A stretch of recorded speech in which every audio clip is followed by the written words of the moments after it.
Hey, happy day. This video is for all elected politicians in Canada, whether it be for cities or towns or provinces or federal politicians as well. I have a message for you that's not just from me. I've been out across Canada for the last several years. I have spoken to thousands and thousands of Canadians, and they're concerned about what's happening with their country. 70% of them, for the most part, don't vote in any kind of election. And why is that? Because 100% of them complain.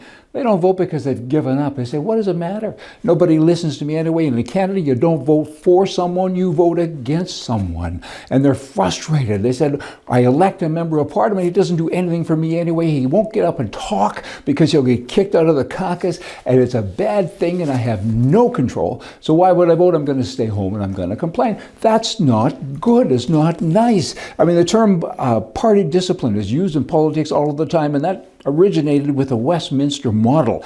And the party discipline is an obligation of the members of parliament to vote along their party lines, right? So effectively, the prime minister, the leader of the party, even in opposition, is like a king or queen back in the 11th century, because that's a Westminster model. I mean, Canadians think they have more freedom than they do because they're influenced by American television, but they don't have freedom. And they want freedom. They want so many things that has been taken from them, and they want it back, but they don't know how to get it. I know how they get it. That's if you do your job. You're elected. For heaven's sake, stand up and talk. Back in 1920, almost 90% of Canadian members of parliament went against party lines because they said, we are here to work for our people in the riding that I represent. And today it's less than 1%. How dare you talk against me, or how dare you talk against the party, and boot, out you go. And the people all have lockjaw. It's bad. It's bad. Canadians want things. I've talked to them. They want term limits. They want this immigration thing to stop. They said, what is happening? One guy I spoke to drove across Canada last year, and he said, all the service industry is taken over by immigrants, and I can't understand them. They don't speak English. And I said, well, you know, regular Canadians, maybe they won't work. And he said, why would they? The government pays them to stay home. I mean, they should work because we have the jobs. We don't want this. They've caused problems with housing, and on it goes. And you know what they really say to me? They say, it's my country. No one asked me. No one ever said, is it okay if we bring in millions of people? It's a hostile takeover is what it is. Is that okay? It's not okay. And the term limits and the capital punishment, the majority of Canadians want that, and the majority of politicians don't, and they don't talk about it. All of you elected people, all of you, you should be in the press all the time. All the time, not just your party. You should be there talking about things. Cause a ruckus. Who cares if you get kicked out of caucus? You don't work for the prime minister. You work for the people that elected you. Do your bloody job. And that's why people don't like you.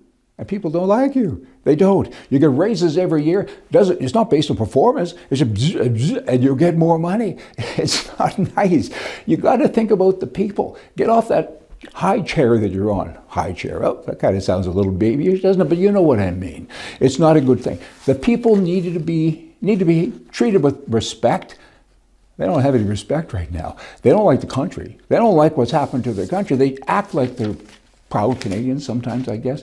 They're not. Look at what's going on in Alberta. Look what's going on in Quebec. I mean, people are unhappy. It's because you guys aren't doing your bloody job. I'm focusing now on federal, but this applies also for cities and towns, and certainly provincially. I mean, these provinces, some of the provinces are running amok, and the people don't want what's happening.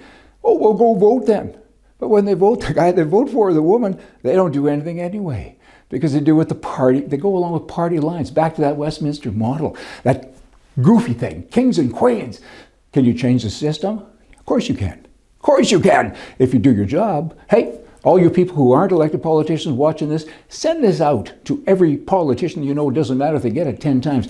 Maybe they'll pay attention. And politicians, lastly, let me say, when you look at this and say, he's just crazy, if you call me crazy, you're calling millions of Canadians crazy too. And you work for them. Hey, have a nice day.